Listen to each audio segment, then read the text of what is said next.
Olá, eu sou Sérgio Everton. No Parlamento em Resumo de hoje, você confere as principais atividades do Legislativo Paulista. Temas importantes, projetos de lei e trabalhos que marcaram a semana. Parlamento em Resumo está no ar.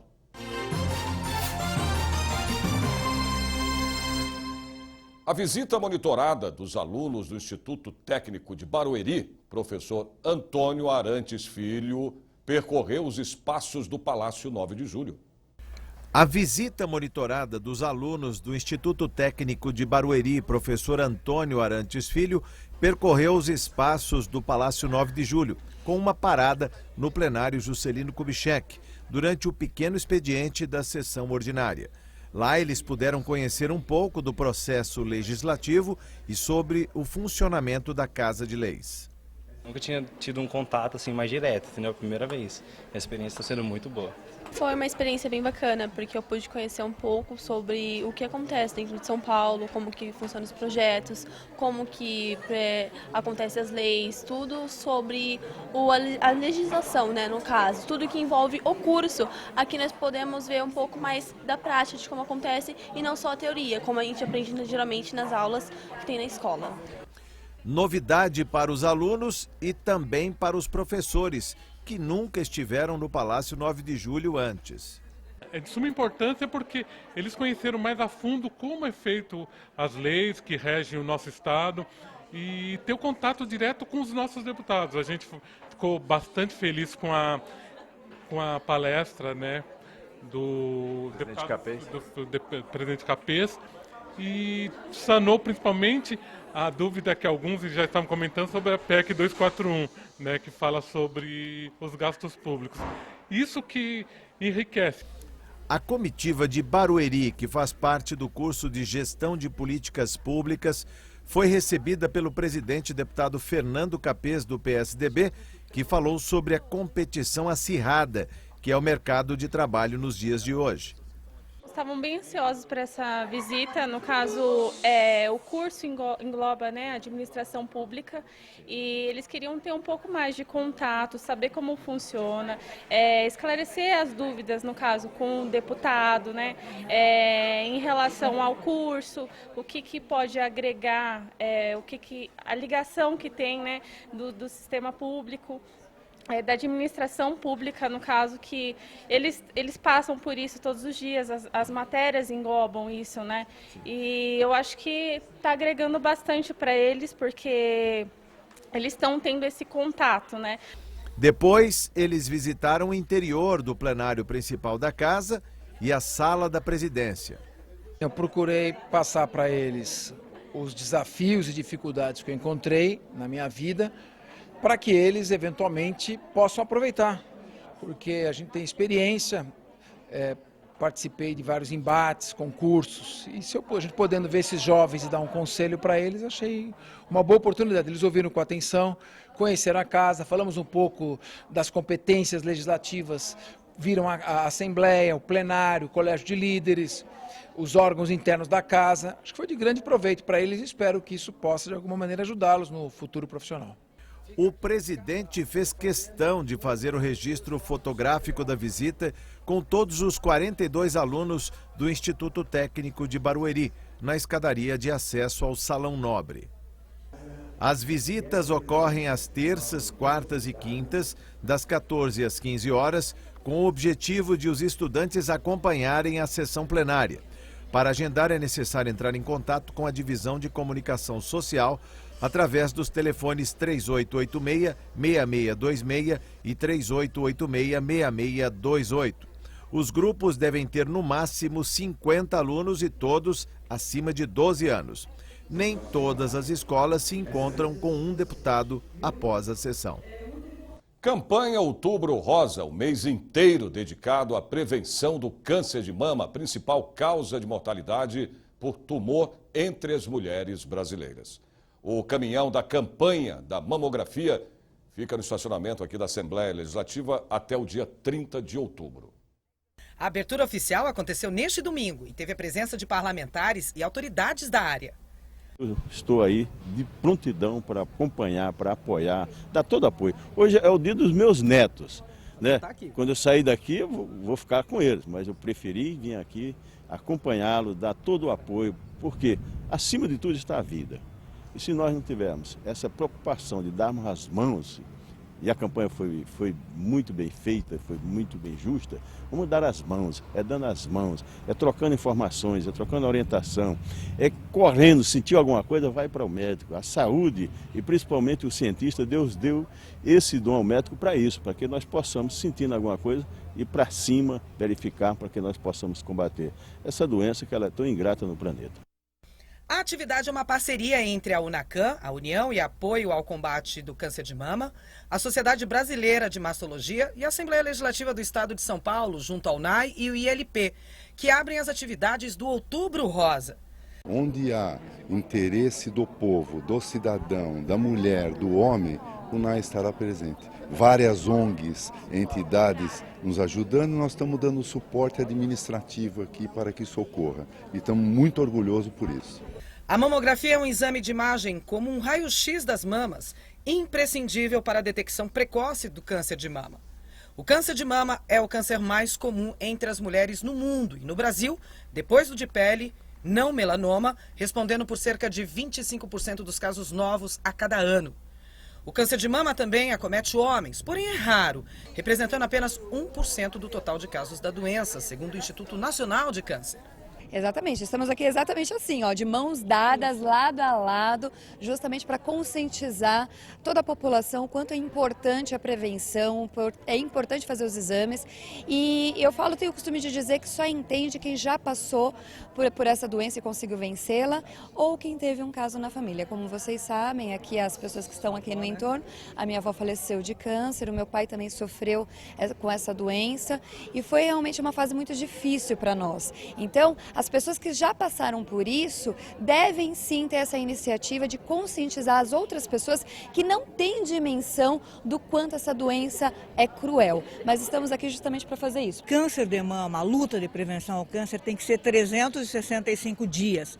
É que felizmente a gente tenha o advento do Outubro Rosa para poder se questionar sobre o que realmente está se fazendo.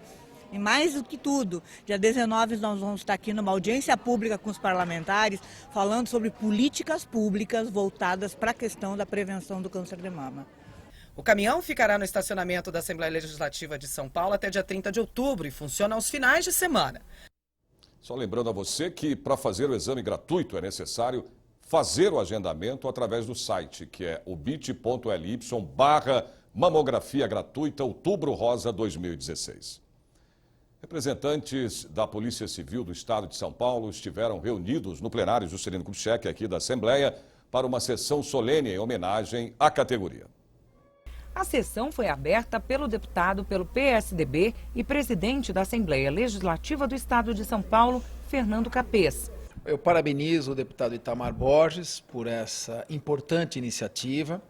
Estará presente na sessão solene um delegado de polícia que é deputado, o delegado Olim, e a prova de que eu prestigio a Polícia Civil é o fato de ter designado o delegado Olim como chefe, presidente da Comissão de Segurança da Assembleia.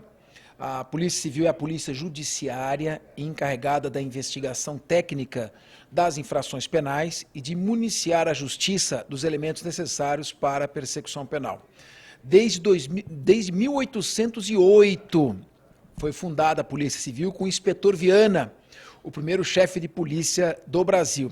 Então, é uma instituição bicentenária, com uma folha de serviços relevantes prestados à sociedade, e terá sempre o apoio desse presidente desta Assembleia. O Dia da Polícia Civil é comemorado em 30 de setembro. A sessão solene é justamente para homenagear a categoria que compareceu em peso aqui no plenário Juscelino Kubitschek na Assembleia Legislativa de São Paulo. A iniciativa é do deputado pelo PMDB, Itamar Borges.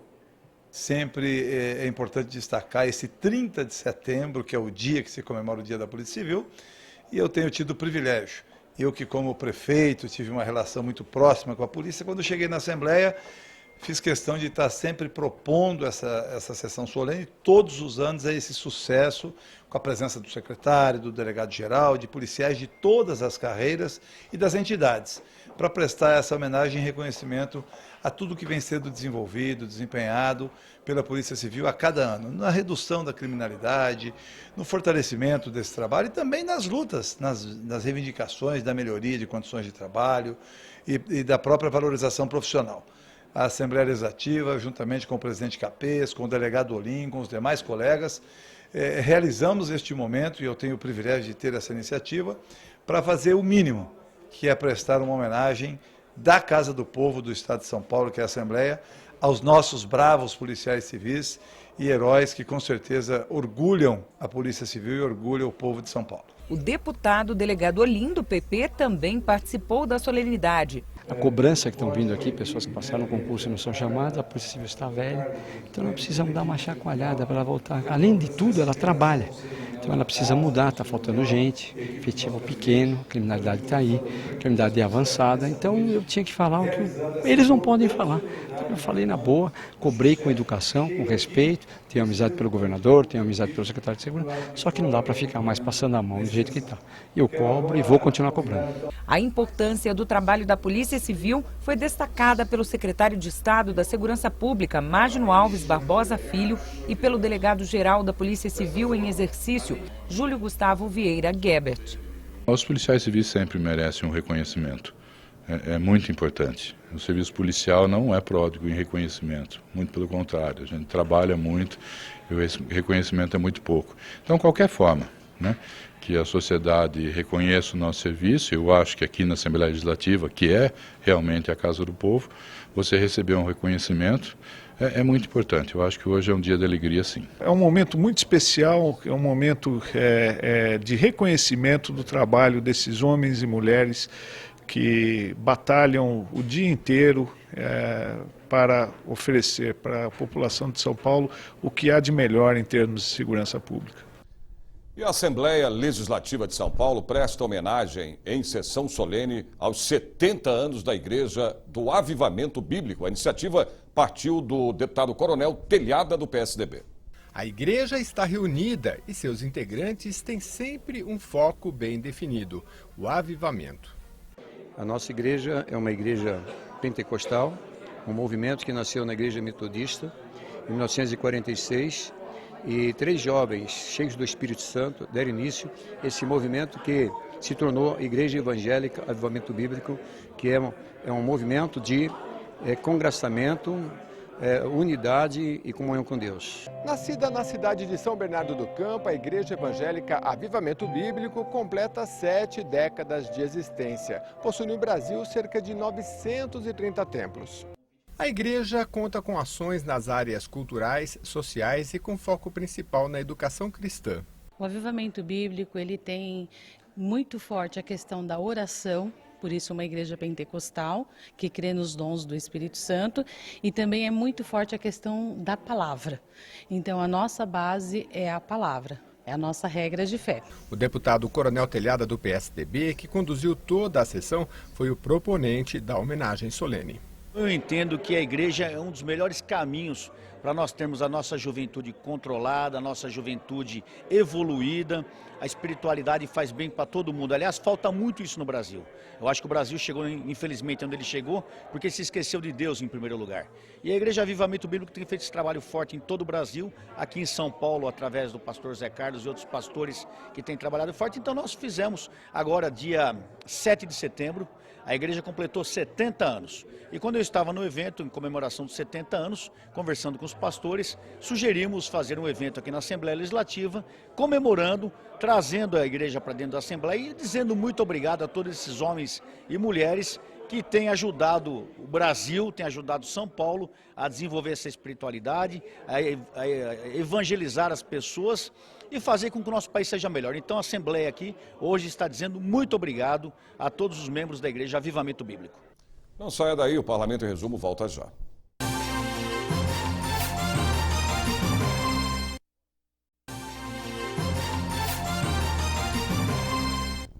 Os deputados receberam na 13ª reunião da CPI da Merenda Dione Moraes Pavan. A nutricionista fez parte da comissão de credenciamento do Departamento de Alimentação e Assistência ao Aluno da Secretaria de Educação do Estado de São Paulo. Para incentivar a agricultura familiar, parte dos produtos para a merenda escolar deveria ser comprada com as cooperativas. Dione era responsável pelo contato com elas para pedir documentos e laudos técnicos que assegurassem a qualidade dos produtos. Mas um laudo que ela aceitou da COAF era falso. O preço determinado em 2013 pelo edital é R$ 1,52. E a COAF, no processo de formulação do seu preço, dá R$ 1,50. Como a COAF venceu por R$ 1,56? Como? Se esse preço não estava sequer pré-estipulado. Ninguém tinha dado antes. Como, senhora Dione? É nesse mesmo processo que é contrariada a orientação da consultoria jurídica para fazer pregão. É nesse mesmo processo que é contrariado o parecer da consultoria jurídica, que diz que não pode ser embalagem Tetra Pak, que é limitar a concorrência. É nesse, dentre outras questões, nesse mesmo processo que a senhora que responde à consultoria jurídica. Por que o preço ficou, o vencedor foi em 56, homologado? Não sei. Com o início das investigações para encontrar possíveis fraudes em contratos para a compra de merenda, o documento que pedia o reequilíbrio financeiro feito pela COAF teria desaparecido da mesa de Dione.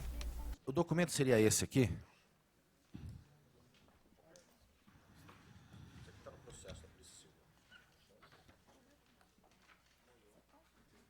Não me recordo, acredito. O deputado Alencar, só para uma perguntinha. Eu lembro do conteúdo do documento. O conteúdo pedia o reequilíbrio, sim, o conteúdo pedia o reequilíbrio. Deputado Alencar, mas eu não lembro da formatação do documento, se era esse documento. Só uma pergunta. Mas o conteúdo...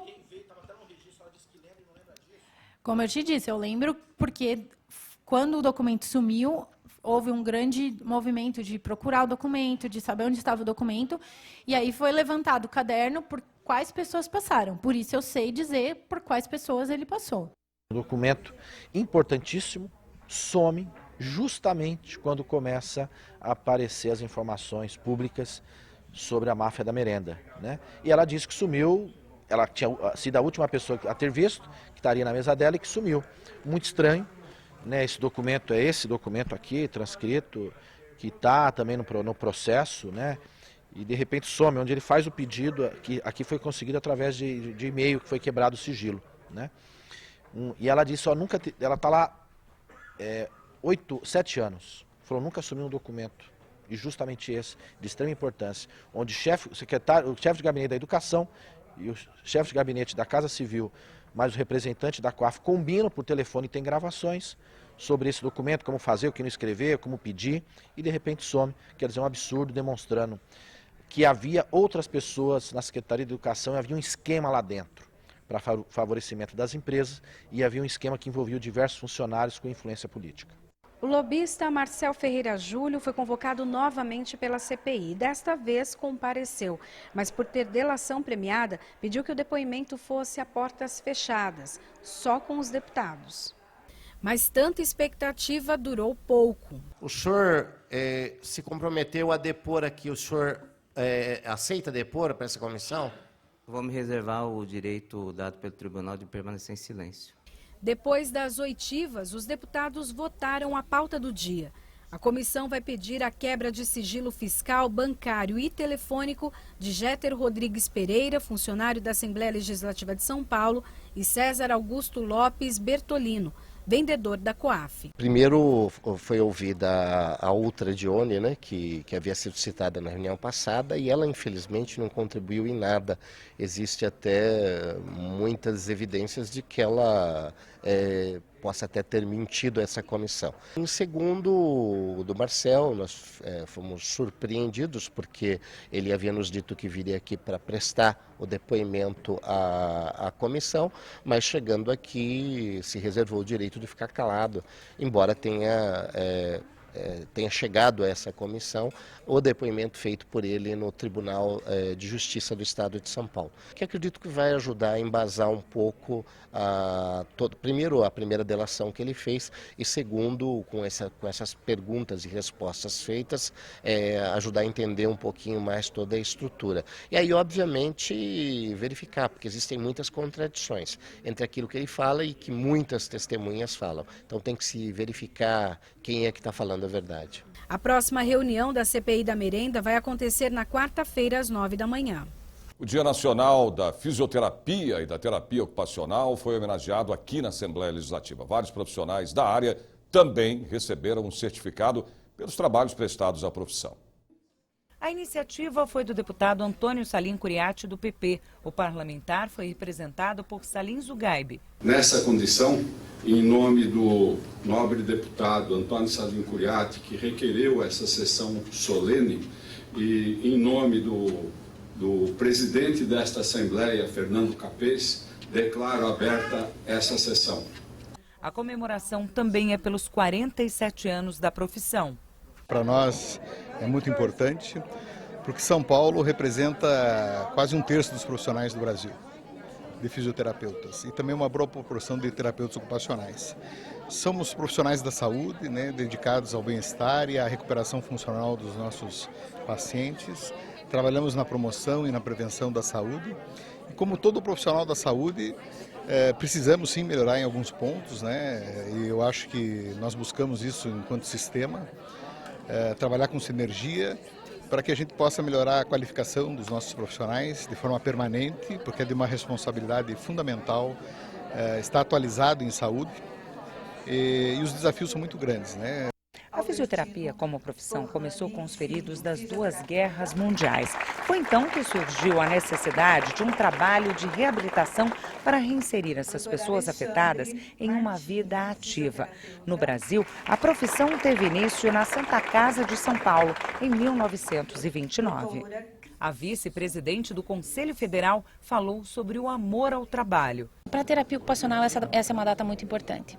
Eu sempre costumo dizer que, num contexto de perdas e de dificuldades, o terapeuta ocupacional vem para ser aquele que transforma alguns verbos no presente. Então, fazer, transformar, trabalhar. Então, o nosso objetivo principal é fazer o indivíduo útil e produtivo na sua vida de relação. E nós temos conseguido isso com o passar desses anos, no próprio reconhecimento profissional, a aproximação das categorias e, enfim, e desejar para todos os terapeutas ocupacionais e fisioterapeutas do Brasil um feliz dia. Integrantes da gestão 2016-2020 da CREFITO 3, o Conselho Estadual, tomaram posse durante a homenagem. Dia em que estamos comemorando o nosso aniversário de nascimento profissional, vamos dizer assim, Nós fomos legalizados, fomos homologados no dia 13 de outubro. E desde então, há 50 anos praticamente, a gente comemora essa data. E respeitamos sempre esse calendário festivo, com essa turma aqui maravilhosa e nessa casa aqui muito bonita, fomos muito bem recebidos. Estamos nos sentindo em casa aqui. 15 profissionais que se destacaram no cenário nacional tiveram reconhecimento na cerimônia.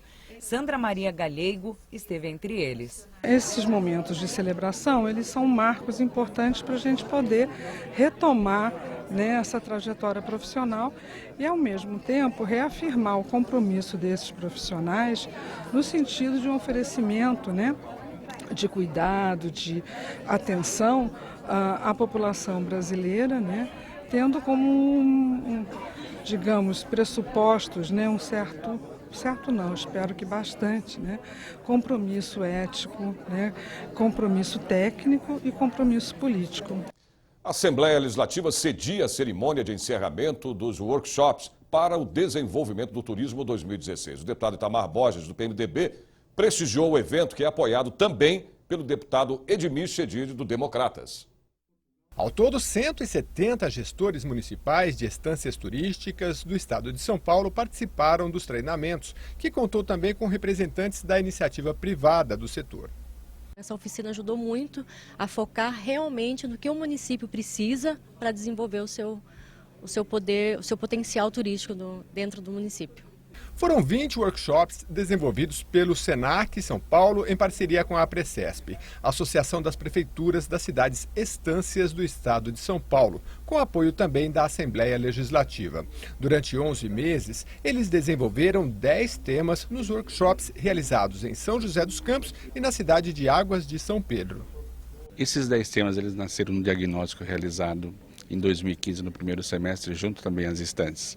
O de maior relevância, sem dúvida, foi o que abriu todo esse trabalho em outubro, que foi o de regionalização da cadeia turística do Estado de São Paulo. E por que isso? Para abrir já os relacionamentos das atuais 70 instâncias também com os municípios que estão buscando ser MIT, município de interesse turístico, desejando dessa forma fortalecer e significar de forma qualitativa o turismo do Estado de São Paulo. Das 70 instâncias, 60 já são os filmes, os pequenos filmes, são filmetes de 2,5 minutos, já são veiculados pela TV Alesp. Nós faltam os últimos 10. Nós estamos fazendo essas gravações nas instâncias, preparando, editando isso, colocando voz em cada um deles, para passar para a TV Alesp veicular. Aliás, nós só temos que agradecer a atenção que foi dispensada às instâncias pela Assembleia Legislativa, em especial pela direção da TV Alesp. Vinícius Lages, ex-ministro do Turismo e atual diretor de Administração e Finanças do Sebrae Nacional, falou da importância do Estado de São Paulo para o turismo do Brasil. Bom, São Paulo tem um potencial enorme turístico, tanto do ponto de vista de turismo de negócio, quanto de natureza, nas estâncias hidrominerais, nos balneários, né? Sem dúvida o maior destino de turismo de negócio do país, claro que se é afetado duplamente pela crise econômica, tanto a diminuição de renda, diminui o fluxo de turismo de lazer no país, mas sobretudo a atividade econômica diminuindo, isso também tem um impacto, por isso que o turismo vai crescer menos, esse ano vai decrescer e no ano que vem. Mas logo se retoma. No mundo inteiro, o turismo ainda continua crescendo. Até dezembro de 2018, a Secretaria de Estado do Turismo deve investir no Estado cerca de R$1 bilhão, anunciou o secretário da pasta, Laércio Benco. Ele também ressaltou a importância da Assembleia Legislativa na criação de leis para o turismo. A Assembleia Legislativa, numa visão moderna, numa visão do século XXI, com os dois pés do século XXI, encarou e declarou o turismo como o grande elemento fomentador de distribuição de renda e emprego do Brasil e da nova economia. Sem dúvida nenhuma, o turismo é a grande saída para se gerar emprego e se produzir renda.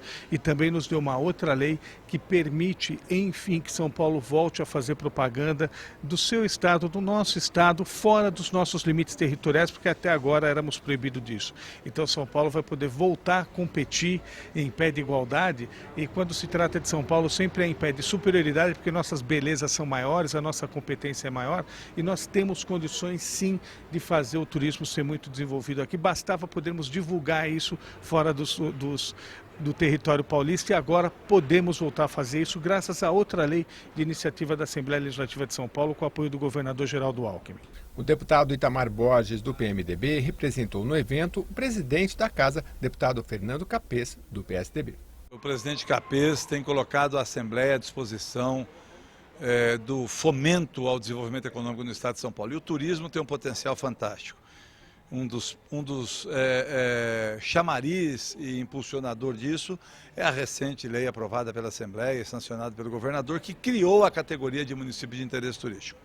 A Precesp é a entidade que cuida das instâncias e nós também melhoramos a questão da legislação das instâncias turísticas, agora, recentemente. Com isso, fortalecida a Precesp, que é a entidade das instâncias turísticas, fortalecidos os municípios de interesse turístico que ainda estão apresentando seus projetos para se tornar interesse turístico, nós criamos um ambiente favorável para o desenvolvimento do turismo no Estado de São Paulo. É esse o propósito, a Assembleia apoia a Precesp, a Assembleia dá as mãos e nós aqui estamos para trazer essa mensagem de incentivo e de parceria. Parlamento em Resumo volta já.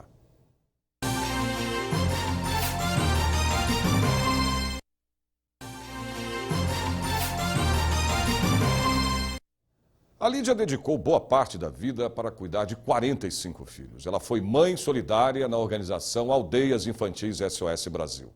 O programa acolhe crianças tiradas do ambiente familiar pela Justiça, que ficam nas casas-lares até completarem 18 anos. Como eu não tinha intenções de casamento,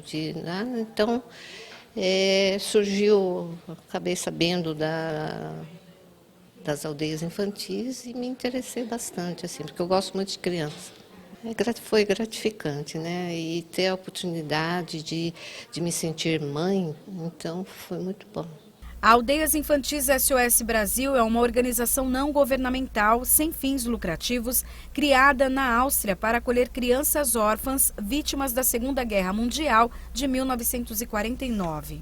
A gente se reúne bimestralmente, acompanhando a evolução, abrindo novos programas para atender novas crianças, abrindo novas áreas de acolhimento, acompanhando tanto o setor privado como público, são doadores, são empresas parceiras do nossos programas e prefeituras também que apoiam programas em cada municipalidade, onde eles participam da organização, da montagem, seja creche, seja outro formato de acolhimento. Esse é o nosso trabalho. A organização completou 50 anos, está em 134 países, no Brasil, em 12 estados e Distrito Federal. São Paulo tem 6 unidades e, em reconhecimento a todo esse trabalho, a Assembleia Legislativa de São Paulo realizou sessão solene no plenário Juscelino Kubitschek. A homenagem foi um pedido da deputada Márcia Lia, do PT. Desde que cheguei a essa casa, me preocupei em fazer um trabalho pelos direitos das crianças e dos adolescentes no estado de São Paulo. E aí, no caminhar, eu encontrei o pessoal da Aldeias, né? E quando fui me deparar sobre o trabalho que a Sandra e que todas as pessoas que trabalham na comunidade fazem, eu fiquei impressionada. E aí ficamos sabendo que a Aldeias completava, neste ano de 2016, 50 anos aqui no Brasil. Eu entendi que era um momento oportuno da gente fazer essa justa homenagem. Foi uma coisa muito linda, até os funcionários aqui da casa vieram cumprimentar pela emoção que transmitiu este ato solene. Então eu estou muito feliz. A deputada é coordenadora da Frente Parlamentar em Defesa da Criança e do Adolescente e destinou emenda parlamentar no valor de R$60 mil para projetos culturais da Aldeias Infantis em 2016. Ao todo, no Brasil, são assistidas quase 5 mil crianças, adolescentes e jovens em situação de vulnerabilidade pela organização. Tem 2 ações bem pontuais e contundentes, que é com as crianças que, por alguma razão, tiveram seus direitos violados, são afastadas da sua família pelo Poder Judiciário e ficam conosco temporalmente até que a família consiga se reorganizar para recebê-las novamente. Ou, em alguns casos, eles são encaminhados para adoção ou outros programas. E a nossa outra ação muito forte também é junto à comunidade, onde nós trabalhamos em comunidades bastante vulneráveis para evitar, com um trabalho muito forte de fortalecimento dos vínculos familiares, para evitar que essas crianças que a família se desintegre e que essas crianças tenham que ir para um programa de acolhimento. Durante a sessão solene, as crianças mostraram um pouco do que aprendem no programa.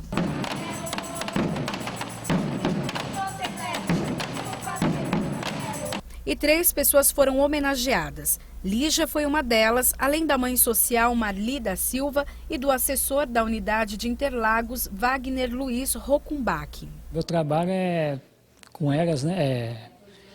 Todo dia eu estou ali com elas ali, que eu faço manutenção, né?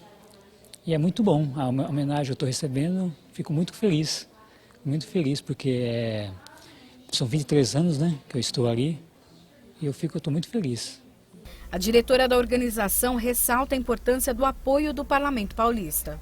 Nós aqui ficamos muito satisfeitos de estar atuando junto à Frente Parlamentar, né?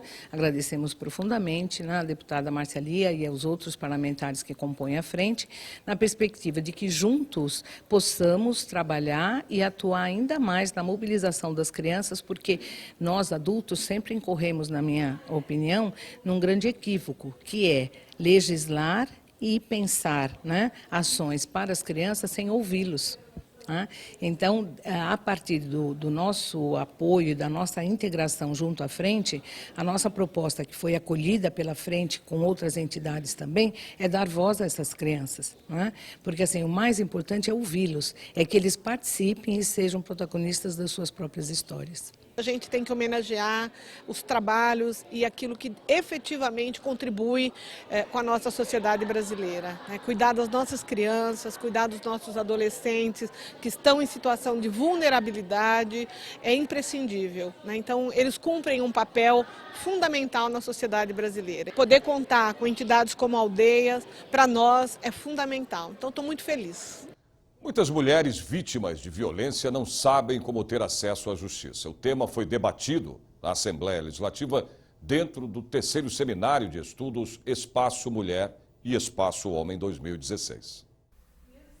Em 1979, a Organização das Nações Unidas estabeleceu a Convenção sobre a Eliminação de Todas as Formas de Discriminação contra a Mulher.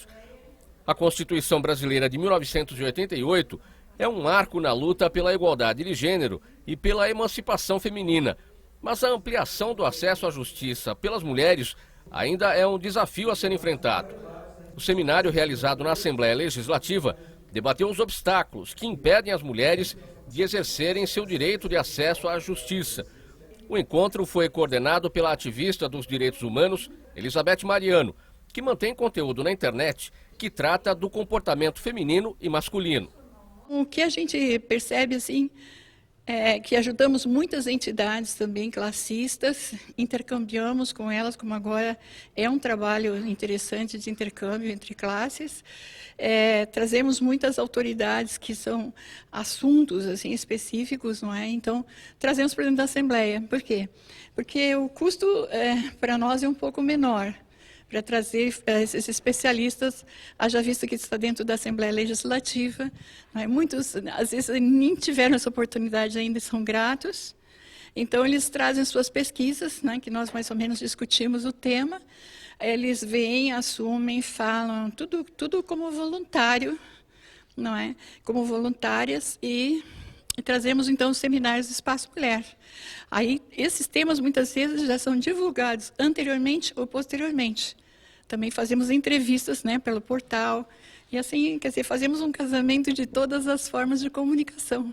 Para os especialistas, o combate à violência contra a mulher passa pela educação das crianças e jovens. Dentro desse nosso trabalho de educação, faz parte preparar esses jovens, preparar a questão do respeito, da tolerância entre eles, a convivência harmoniosa entre eles.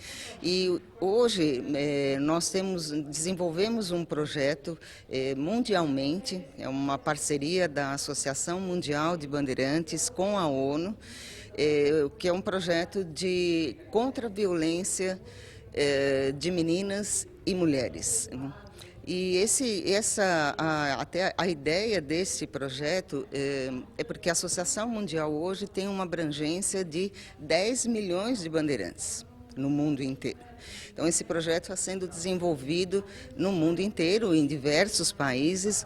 Obviamente que cada país vai desenvolver esse projeto de acordo com a sua realidade e com as suas características, O debate também abordou as mudanças necessárias na segurança pública para a proteção às mulheres.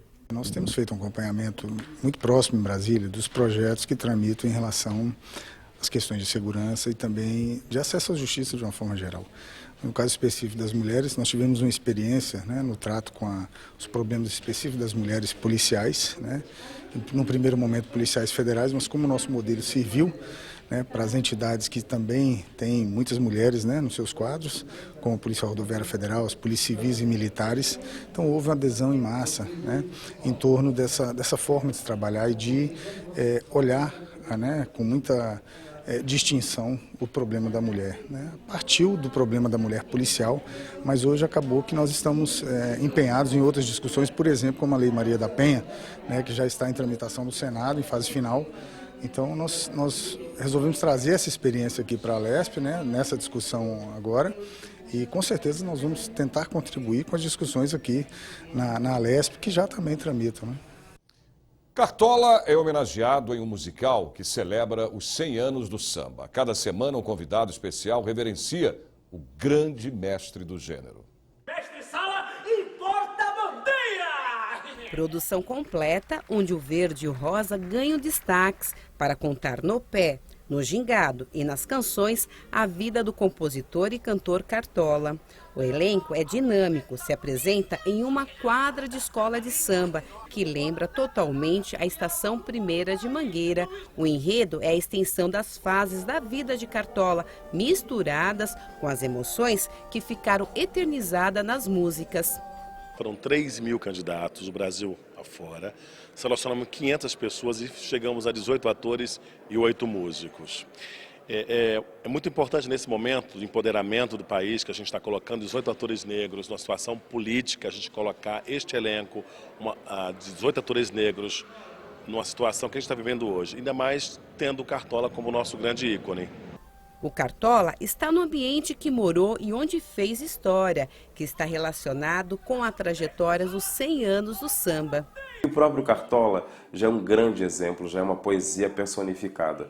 Uma pessoa que ouviu não da vida o tempo inteiro e correu atrás do sim, e aos 65 anos, graças às mulheres que ele teve, né, apoiando, que fala o espetáculo também enaltece as mulheres nesse sentido, ele conseguiu. Então, eu acho que é persistir, né? O brasileiro tem esse exemplo, vamos persistir. O público se envolve com as passagens e o principal cenário da vida do mestre Cartola, que em 1928 ajudou a fundar a escola de samba que tem as cores verde e rosa, que é a Estação Primeira de Mangueira. O ritmo musical também ganha interpretação na voz da convidada especial, que foi a primeira mulher a fazer parte da ala de compositores da Mangueira.